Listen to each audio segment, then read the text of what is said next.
बिस्मिल्लाहिर्रहमानिर्रहीम। 5 गरीब बहू का घास का ससुराल।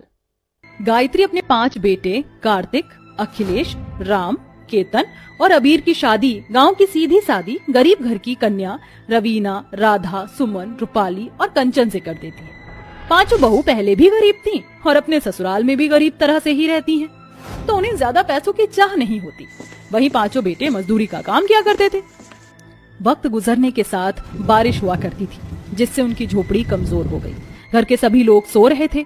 अचानक से बारिश की पानी की बूंदें सबके चेहरे और हाथ पैरों पर टपकती हैं। ओहो, ये पानी कहाँ से आ रहा है गायत्री? मुझे परेशान मत करो, सोने दो। वाह भाई वाह, अरे आप मुझे परेशान मत करो, खुद मुझ पर पानी डालकर। और मुझे भी गीला गीला लग रहा है। ये क्या हो रहा है? कार्तिक, जाकर देखो ना, पानी कहाँ से आ रहा है। मम्मी पापा जी भी परेशान हो रहे हैं।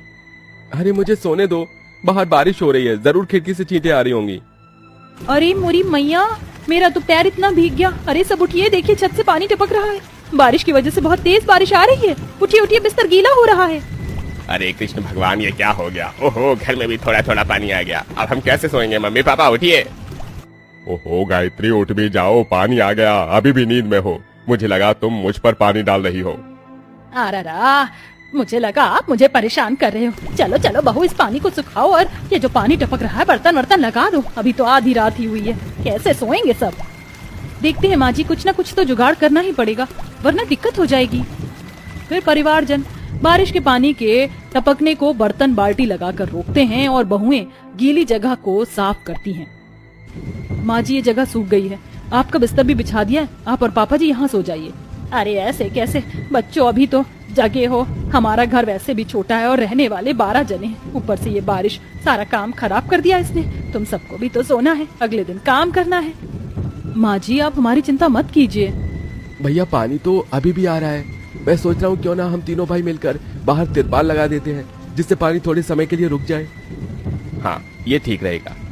फिर 5 भाई घर के बाहर जाकर तिरपाल को मजबूती से लगाते हैं, जिसके बाद उनकी जान में जान आती है और सब आराम से सो जाते हैं। अगले दिन उठते हैं। फिर 5 बहू घर की सफाई करके चाय नाश्ता बना देती हैं। ये लीजिए माँ जी, पापा जी, कार्तिक जी, आज का चाय नाश्ता तो जैसे तैसे सबके लिए बना लिया। थोड़ा सा आटा रखा है, कल नाश्ते में पराठे बन जाएंगे, लेकिन फिर राशन खत्म हो जाएगा। साग सब्जी भी नहीं है, ना कोई दाल है, चावल आटा है, कुछ भी नहीं है घर में। हाँ माँ जी, हम 5 भाई सुन रहे हैं ना, आप सब एक ही जगह काम करते हैं और आपका मालिक आपको पैसे भी नहीं दे रहा है। थोड़ा उन्हें बोलिए, काम रोज कराते हैं तो मजदूरी देने में क्यों आनाकानी करते हैं? अरे आप सब चिंता मत कीजिए, हम देखते हैं। हमें लग ही रहा था कि राशन खत्म होने को आया है। अरे बेटा, ये झोपड़ी कमजोर हो गई है, कभी भी आंधी तूफान के डगमगाने से सब बर्बाद हो जाएगा।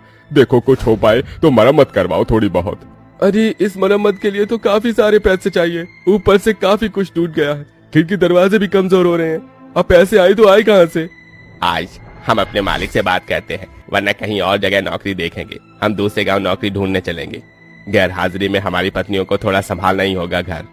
आप सब चिंता मत कीजिए, हम हैं ना मम्मी जी पापा जी का ख्याल रखने के लिए। फिलहाल आप अपने मालिक से बात कीजिए। ठीक है। चाय नाश्ता करते ही सब काम पर चले जाते हैं। फिर कार्तिक अपने सेठ से बात करता है। सेठ जी, आपने काफी समय से हमारी मजदूरी के पैसे नहीं दिए, अब तो दे दीजिए, घर में भी जरूरत है।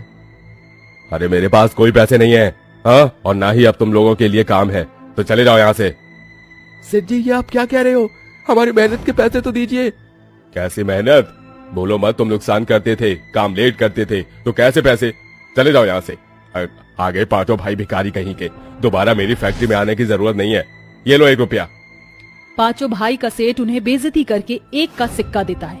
ये देखकर 5 भाई को बहुत शर्म आती है और वो अपने परिवार से मिलकर दूसरे गांव में काम करने के लिए रवाना हो जाते हैं। वहीं शाम को फिर आंधी आने लगती है, जिससे तिरपाल उड़ जाता है और बारिश से घर में पानी टपकने लगता है। अरे राम रे राम, बहू फिर से बारिश आने लग गई। जरा देखो तो कितना आंधी तूफान आ रहा है, कुछ कर। हाँ हाँ माँ जी, मैं करती हूँ, आप चिंता मत कीजिए। तभी रूपाली और सुमन मिलकर बारिश से बचने के उपाय करती हैं। इतने में एक तेज आंधी आती है, जिससे उनके ऊपर की छत उड़ जाती है और मजबूरन सबको बारिश से बाहर एक पेड़ के नीचे ठहरना पड़ता है। हे भगवान, ये क्या हो गया? अब हम कहाँ जाएंगे? हमारा घर तो अब रहा ही नहीं, सामान भी काफी बर्बाद हो गया। अब हम कहाँ रहेंगे? पैसे भी नहीं है, लेकिन हमें छत तो चाहिए रहने के लिए। दीदी, मेरे पास एक तरकीब है। क्यों ना हम सब घास का घर बनाएं? आसपास मैदान में काफी घास है। घास का घर बनाएंगे तो मजबूत बनेगा, टूटेगा भी नहीं, हमें गर्मी भी नहीं लगेगी और जो बारिश का पानी होगा वो घास सोख लेगी। हाँ, बिल्कुल ऐसा ही करते हैं। माँ जी, पापा जी, आप यहीं रुकिए। पांचों बहुएं मैदान से घास इकट्ठा करके 7-8 घंटों तक लगातार घास का घर बनाकर तैयार कर लेती हैं। वाह, हमारा घास का घर कितना सुंदर और बड़ा बना है। हाँ दीदी, इसमें तो हम आराम से रह सकते हैं और बारिश से भी नहीं भीगेंगे। माँ जी पापा जी को बुलाते हैं। फिर बहुएं सास ससुर को बुलाती हैं। घर को देखकर वो दोनों बहुत खुश हो जाते हैं। फिर गायत्री के पेट में गुड़गुड़ होती है। वाह मेरी पांचों बहू, तुमने अच्छा घर बनाया, लेकिन भूख बहुत लग रही है। पैसे कमाने का जरिया तो है ही नहीं, अगर हमने घर भी बना लिया तो। माँ जी चिंता मत कीजिए, उसका भी हम कोई ना कोई हल ढूंढ ही लेंगे। छोटा मोटा कोई काम कर लेंगे पांचों बहू। फिलहाल चावल बना देती हूँ, उस घर से निकलते वक्त मैंने चावल ले लिए थे। ठीक है बहू। फिर सुमन सबके लिए चावल बना लेती है और सब उसी से ही अपना पेट भर लेते हैं। अगले दिन रास्ता सूख जाने पर कंचन और रूपाली जंगल से लकड़ी काट कर लाती हैं और बेचने लगती हैं। वहीं तीनों बहू भी अपने हाथ से कांच की चूड़ियां तैयार करके बेचने लगती हैं। हे माता रानी, हम पांचों बहू के सामान की बिक्री करवा दीजिए। चूड़ी ले लीजिए, चूड़ी, कांच की रंग बिरंगी चूड़ियां लीजिए। आइए आइए, मजबूत लकड़ियों का गट्ठर लीजिए, सिर्फ 60 रुपए किलो, 60 रुपए किलो। अरे वाह, आपके यहाँ तो बहुत सुंदर चूड़ियां हैं, जरा मुझे दे दीजिए। 1 दर्जन चाहिए आपको या 2 दर्जन? 2 दे दीजिए। और ये लकड़ियां कैसे दी हैं? इन्हें भी दे दीजिए। ये लीजिए, लकड़ी को भी बांध दिया है। सुबह से शाम तक धीरे धीरे पांचों बहू की बिक्री हो जाती है, जिससे वो अपने घर का राशन लेकर आते हैं और बढ़िया भोजन करते हैं। अरे वाह, तुम पांचों बहू तो बड़ी दिमाग वाली हो, अच्छी कमाई कर ली पहले दिन भी। अब जब तक बेटे नहीं आते तब तक मेरी बहू ही बेटों का फर्ज निभाएंगी। मुझे तो ये घास का घर बहुत अच्छा लग रहा है बहू। शुक्रिया माँ जी, ये हमारा अनोखा घास का ससुराल है। मैं तो सोच रही हूँ ऐसा एक और घर बनाकर हम बेच देते हैं, किराए के लिए। कुछ पैसे तो आएंगे, अगले 2 महीनों में वो भी आ जाएंगे हमारे पति। हाँ ये ठीक है। इस तरह पांचों बहू लकड़ी और कांच की चूड़ियां बेचकर कुछ हफ्तों तक अपना गुजारा करती हैं और पैसे आ जाने पर तीनों बहू छोटी मोटी चाय समोसे की दुकान खोलकर भी घर का खर्चा चलाती थी।